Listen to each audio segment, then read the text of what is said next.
आप सभी विद्यार्थियों को मेरे इस एकेरन अकेडमी में बहुत बहुत स्वागत।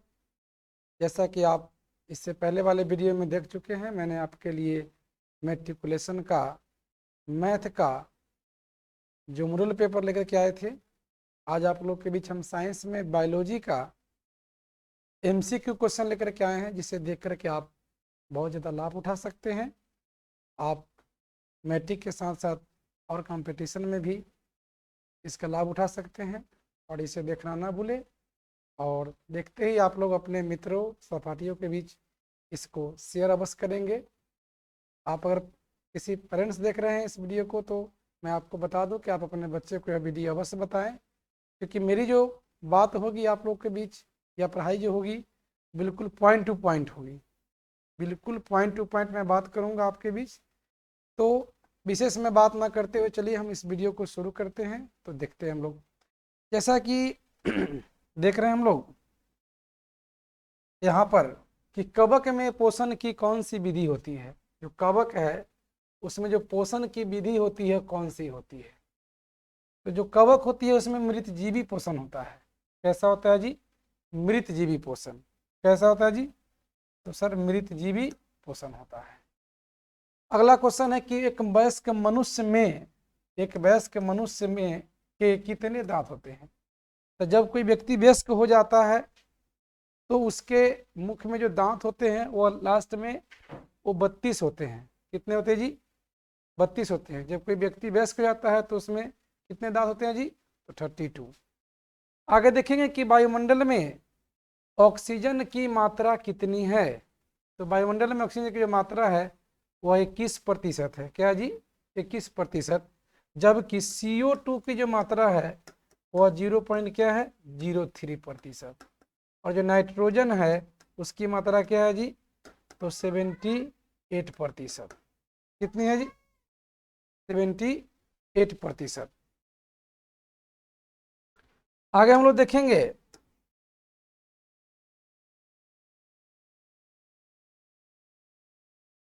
स्वपोषी पोषण के लिए आवश्यक है। स्वपोषी पोषण के लिए आवश्यक है। स्वपोषी पोषण के लिए आवश्यक है मतलब स्वपोषी के लिए क्या क्या आवश्यक है, आइए हम लोग उसके बारे में आज जानते हैं कि क्या क्या आवश्यक है। देखिए स्वपोषी पोषण, जिसमें स्वपोषी पोषण होगा उसमें क्या क्या चीज की आवश्यकता होती है। तो चलिए हम लोग उसको देखते हैं कि क्या क्या उसमें आवश्यकता हो सकती है। तो स्वपोषी जो पोषण है उसके लिए जो मुख्य रूप से जो आवश्यक है, चलिए हम लोग उस पर बात करेंगे कि क्या क्या इसका जो मुख्य आवश्यक है उस पर ध्यान देंगे थोड़ा सा हम लोग कि क्या क्या इसमें जरूरत पड़ सकती है। तो CO2, क्लोरोफिल, सूर्य का प्रकाश। क्या जी? सूर्य का प्रकाश। और इसमें एक चीज छूट गया था, यहाँ पे टाइपिंग का मिस्टेक है, H2O। क्या होगा? H2O। स्वपोषी पोषण के लिए आवश्यक क्या क्या होगा? तो CO2 चाहिए, क्लोरोफिल चाहिए, फिर सूर्य का प्रकाश चाहिए, और क्या चाहिए? जल। यहाँ पे सभी होना चाहिए था ऑप्शन में, तो सभी नहीं है। चलिए आगे हम लोग देखेंगे कि मनुष्य के शरीर की सबसे बड़ी ग्रंथि कौन सी है। जो मनुष्य की शरीर है उसमें सबसे बड़ी ग्रंथि क्या है, तो देखेंगे सबसे बड़ी जो ग्रंथि है उसको हम लीवर बोलते हैं। क्या बोलते हैं? लीवर। और हिंदी में उसको बोलते हैं यकृत। सवाल हुआ कि सर सबसे बड़ी ग्रंथि अगर लीवर है तो सबसे छोटी ग्रंथि कौन सी है? सबसे छोटी ग्रंथि कौन सी है? तो पिट्यूटरी ग्रंथि सबसे छोटी ग्रंथि है। और दूसरी सबसे जो बड़ी ग्रंथि है उसको हम बोलते हैं अग्न्याशय। क्या बोलेंगे जी? अग्न्याशय। दूसरी सबसे बड़ी जो ग्रंथि है वो क्या होगा? अग्न्याशय है। आइए हम लोग आगे देखते हैं। अभी भी पहले आपको बता चुके थे हम कि इसमें वायुमंडल में CO2 की जो मात्रा है कितना होता है। तो पहले ही आप लोग को बताए थे कि CO2 की मात्रा क्या है। तो CO2 की जो मात्रा है वह 0 पॉइंट क्या है? 03% है। क्या है जी? 0 पॉइंट क्या है? 03%। मैग्नीशियम यानी कि Mg। क्या जी? Mg। मैग्नीशियम पाया जाता है किसमें? तो क्लोरोफिल में।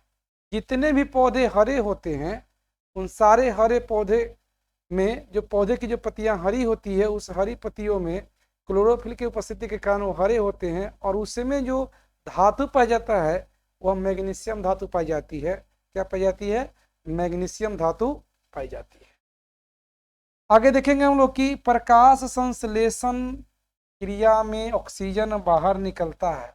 प्रकाश संश्लेषण क्रिया में ऑक्सीजन बाहर निकलता है। तो जब भी प्रकाश संश्लेषण की क्रिया होती है तो ऑक्सीजन बाहर जब निकलता है, ध्यान से देखेंगे हम लोग कि ऑक्सीजन जब बाहर निकलता है वो किससे निकलता है? तो जल से। क्या होता है जी? अंदर वह जा करके जल टूट जाता है H2 में और ऑक्सीजन में टूट जाता है, और ऑक्सीजन क्या होता है कि जो रंध्र होता है जिसको हम अंग्रेजी में स्टोमाटा कहते हैं, उस स्टोमाटा के द्वारा क्या होता है? ऑक्सीजन बाहर निकल जाता है, और इसी स्टोमाटा के द्वारा जब पौधे अधिक मात्रा में जल को जब ग्रहण कर लेते हैं तो फिर क्या होते हैं कि ये फिर उनसे क्या होते हैं? उसी के माध्यम से ये बाहर निकल जाते हैं। आगे आपका क्वेश्चन है कि इंसुलिन की कमी से कमी के कारण रोग होता है। तो देखिए, इंसुलिन की कमी के कारण जो होता है वो मधुमेह होता है। क्या होता है? मधुमेह। और मधुमेह को हम डायबिटीज के भी नाम से जानते हैं, इंग्लिश में हम इसको डायबिटीज बोलते हैं, और हम लोग देहाती भाषा में इसको चिनिया रोग के भी नाम से जानते हैं, और भी हम लोग इसको चीनी की बीमारी के नाम से भी जानते हैं। जिन व्यक्तियों को डायबिटीज की बीमारी होती है उसमें अग्न्याशय जो है उनका काम अच्छा तरह से, जो अग्न्याशय जो अंग है, दूसरी सबसे बड़ी जो ग्रंथि है, वो अच्छा तरह से काम नहीं करता है, यानी कि वह इंसुलिन हार्मोन को क्या करता है? स्त्रावित नहीं कर पाता है, जिसके चलते हमारे शरीर में क्या होती है कि इंसुलिन का पाचन, जैसे कि जो शर्करा की मात्रा होती है उसका पाचन नहीं हो पाता, और हमको डायबिटीज की शिकार हम हो जाते हैं। तो चलिए हम लोग आगे बढ़ते हैं। अगला कि क्लोरोफिल वर्णक का रंग है। क्लोरोफिल वर्णक का जो रंग है वो कैसा होता है? क्लोरोफिल वर्णक का रंग, तो क्लोरोफिल यानी कि कैसा होता है जी? हरा। जैसे कि आप सब देख रहे हैं हम हरा कलर से ही लिख रहे हैं, ये भी होता क्या है? तो हरा ही होता है। तो सबसे अच्छी बात है आप लोग के बीच कि देखिए, जितनी भी पत्तियां हरी होती है, जितने भी जो पौधे हैं उसकी पत्तियां हरी होती है, सबों में क्लोरोफिल पाया जाता है, और जो हरी होती है उसमें ही क्लोरोफिल पाया जाता है। चलिए हम लोग आगे बढ़ते हैं, इस क्वेश्चन को फिर से देखेंगे आप लोग। चलिए, रक्षी कोशिकाएं पाई जाती है। रक्षी कोशिकाएं पाई जाती हैं, तो हमको बताना है कि रक्षी कोशिकाएं कहाँ पाई जाती है भाई। तो रक्षी कोशिकाएं जड़ में पाई जाती है। कहाँ पाई जाती है? जड़ में। कवक में पोषण की कौन सी विधि है? कवक में पोषण की कौन सी विधि है? तो ध्यान से देखेंगे, मृत जीवी। क्या होगा जी? ये मृत जीवी होगा, सॉरी ये मिस्टेक हो गया है, मृत जीवी है। मृत जीवी पोषण पाया जाता है कवक में। ये थोड़ा सा टाइपिंग में मिस्टेक है, आगे बढ़ेंगे। मानव की दांत की जो सबसे ऊपरी परत है वो क्या होती है? देखिए, जो मानव की जो दांत होती है ना, उसकी सबसे जो ऊपरी परत होती है उसको इनामेल बोलते हैं। क्या बोलते हैं? इनामेल। तो ध्यान देंगे, यही इनामेल जो होता है दांतों को क्या करता है? सुरक्षा करता है। यानी कि दांतों का जो सुरक्षा करने वाला जो होता है इनामेल परत होता है। लेकिन जब हम लोग हार्ड जब टूथपेस्ट इस्तेमाल करते हैं तो इनामेल क्या होता है? धीरे धीरे इस पर से समाप्त होने लगता है, और हमारा दांत क्या होता है? आसानी से वह कमजोर होने लगता है। चलिए आगे बढ़ेंगे हम लोग कि स्वपोषी, देखेंगे कि स्वपोषी पोषण के लिए, स्वपोषी पोषण के लिए, स्वपोषी भोजन के लिए आवश्यक है। देखिए, भोजन नहीं होगा यहाँ पर, स्वपोषी पोषण होगा। क्या होगा जी? स्वपोषी पोषण के लिए। ये थोड़ा सा टाइपिंग मिस्टेक है ना? स्वपोषी पोषण के लिए आवश्यक है। तो हम पहले ही बता चुके थे कि जो स्वपोषी पोषण है उसके लिए क्या क्या आवश्यक है भाई। तो सबसे पहले ध्यान देंगे कि क्या क्या हम लोग का आवश्यक होगा। तो देखिए, क्लोरोफिल चाहिए तो क्लोरोफिल मिलेगा, सूर्य का प्रकाश भी चाहिए, H2O एवं CO2 भी चाहिए। इसका जवाब क्या हो जाएगा? इनमें से सभी हो जाएगा। यानी कि स्वपोषी पोषण के लिए क्या क्या आवश्यक है? तो क्लोरोफिल चाहिए, सूर्य का प्रकाश चाहिए, जल चाहिए, और क्या चाहिए? Carbon dioxide.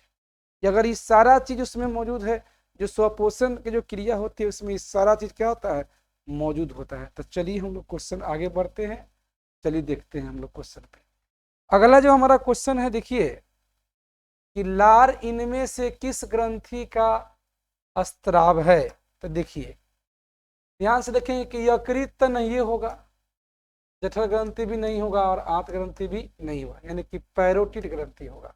क्या होगा जी, पैरोटिड ग्रंथि होगा। क्या होगा जी, पैरोटिड ग्रंथि। ध्यान से देखिए आगे बढ़ते हैं हम लोग।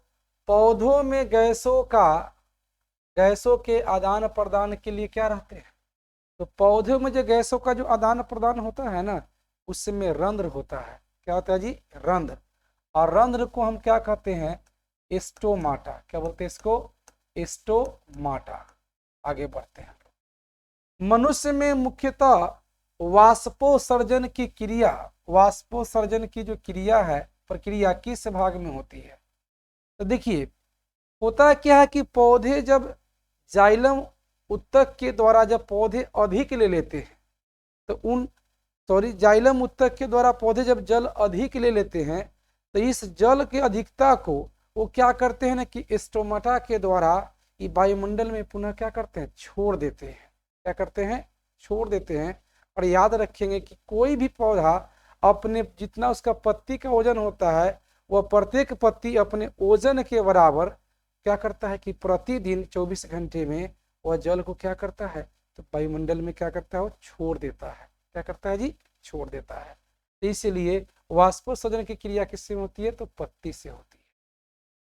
किस प्रक्रिया में पौधे ऑक्सीजन गैस बाहर निकालते हैं। किस प्रक्रिया में पौधे ऑक्सीजन गैस बाहर निकालते हैं।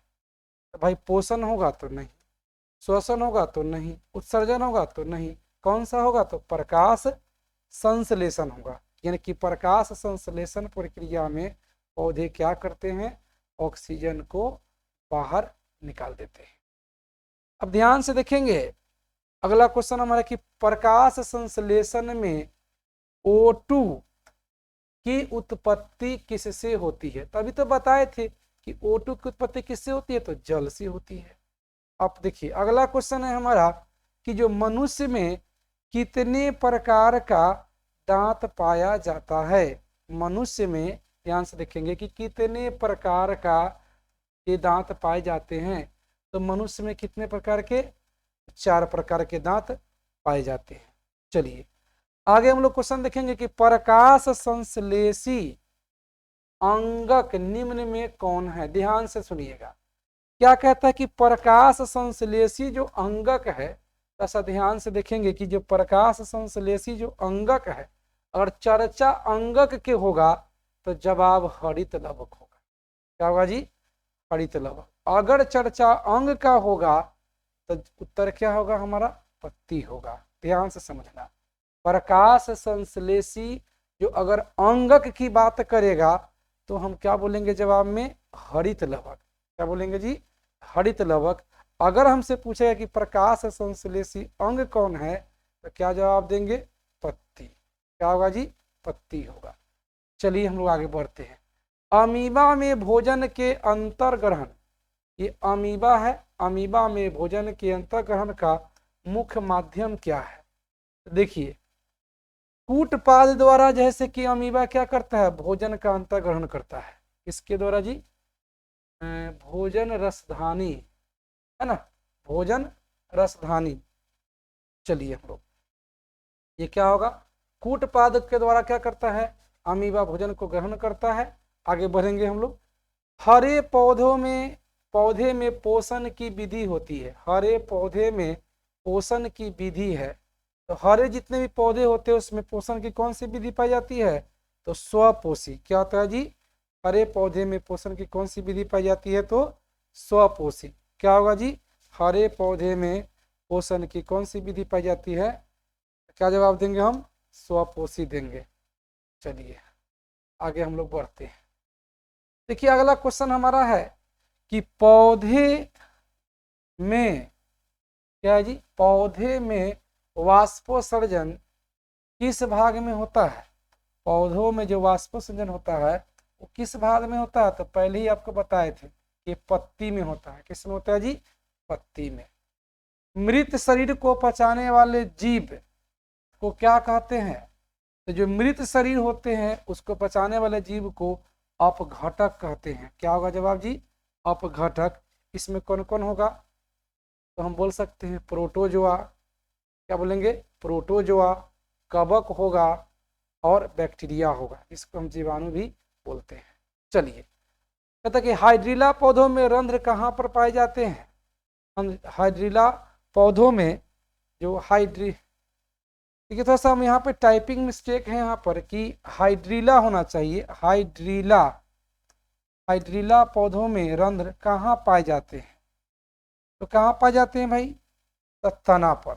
कहाँ पाया जाता है जी? तना पर। कभी कभी ये पत्तियों पर भी होता है, इसलिए इसका जवाब क्या होगा? ग ज्यादा सटीक होगा। आगे देखेंगे हम लोग। चलिए, मनुष्य के लार में कौन सा एंजाइम होता है?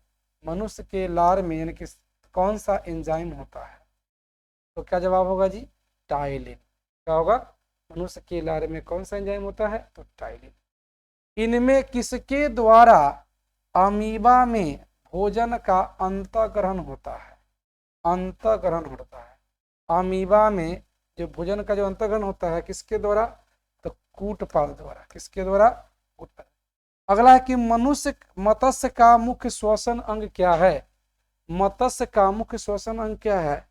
तो क्या बोलेंगे इसको? गलफारा बोलेंगे। क्या बोलेंगे? गलफारा, या फिर क्या बोलेंगे इसको हम? गिल्स बोलेंगे। क्या बोलेंगे? गलफारा, या फिर क्या होगा? गिल्स। चलिए हम लोग आगे क्वेश्चन पर देखते हैं। प्रकृति में ऑक्सीजन का संतुलन कैसे बना रहता है? प्रकृति में ऑक्सीजन का जो संतुलन है वो कैसे बना रहता है? देखिए, प्रकाश संश्लेषण प्रक्रिया के द्वारा प्रकृति में ऑक्सीजन का संतुलन बना रहता है। आगे देखेंगे कि स्वपोषण किसमें होता है? तो हरे पौधों में। किसमें होता है जी? स्वपोषण किसमें होता है जी? हरे पौधे में।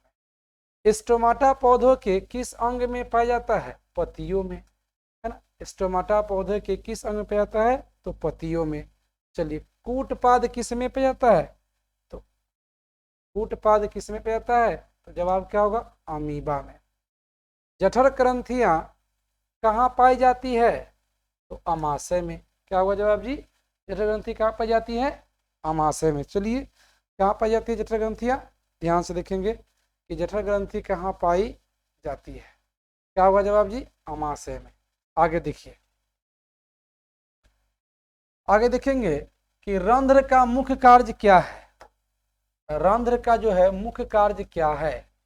देखिए, रंध्र का जो मुख्य कार्य है गैसों का विनिमय एवं वाष्पो, क्या बोलते हैं इसको? वाष्पोत्सर्जन। क्या बोलेंगे इसको? तो यहाँ पर टाइपिंग मिस्टेक है, ये वाष्पोत्सर्जन। क्या होता है जी? वाष्पोत्सर्जन। चलिए, ग्रहणी भाग क्या है? तो छोटी आंत का। क्या जी? छोटी आंत का। पौधे अतिरिक्त जल से मतलब छुटकारा है पाते हैं। क्या था जी? छुटकारा, है ना। छुटकारा पाते हैं किसके द्वारा? तो वाष्पोत्सर्जन द्वारा। किसके द्वारा जी? वाष्पोत्सर्जन द्वारा। यकृत कहाँ पर अवस्थित होता है? देखिए, उदर में। कहाँ पे होता है जी? उदर में। चलिए हम लोग देखते हैं यकृत कहाँ होता है? तो उदर में। अरे, हरे पौधों को कुल कितने पोषक तत्वों की आवश्यकता होती है? हरे पौधों को कुल कितने पोषक तत्वों की आवश्यकता होती है? तो जवाब क्या होगा इसका? 17। क्या होगा जी? 17 पोषक तत्वों की आवश्यकता होती है। पौधे में किस विधि से भोजन का निर्माण होता है? तो प्रकाश संश्लेषण द्वारा। इसके द्वारा जी? प्रकाश संश्लेषण द्वारा। आगे है आपका कि प्रकाश के संश्लेषण के दौरान ऑक्सीजन कहाँ प्राप्त होती है? देखिए, थोड़ा सा ये टाइपिंग मिस्टेक है, ये टाइपिंग वाले ने कुछ ज़्यादा ही गलत टाइप कर दिया है कि प्रकाश संश्लेषण के दौरान यहाँ ऑक्सीजन नहीं होना चाहिए, कार्बन डाइऑक्साइड कहाँ से प्राप्त होती है? यहाँ पर क्या होना चाहिए था जी? कि कार्बन डाइऑक्साइड, क्या होना चाहिए? कार्बन डाइऑक्साइड कहाँ से प्राप्त होता है ना। कार्बन डाइऑक्साइड कहाँ से होता है, तो क्या जवाब होगा इसका, वायुमंडल। कहाँ से होता है जी, वायुमंडल से। कहाँ से जी, वायुमंडल से। चलिए, आप लोग को बहुत बहुत धन्यवाद। आज का मैंने सेट का जो 40 क्वेश्चन था, 42 क्वेश्चन मैंने करा दिया है। अगले दिन फिर हम आप लोग के बीच 40, 41, 42 के बाद 43 से लेकर के आप लोग को हम जैसे 80 के बीच में अगले क्वेश्चन 40 से लेकर के आएंगे, जिसमें आपको जय प्रकरण बिल्कुल फिनिश हो जाएगा। आप लोग इस वीडियो को देखें, शेयर करें, अपने दोस्तों को बताएं और अधिक से अधिक लोगों को इसका लाभ उठाने के लिए बताएं। थैंक्स। इसी के साथ आज का क्लास आपका समाप्त हुआ। जय हिंद, जय भारत।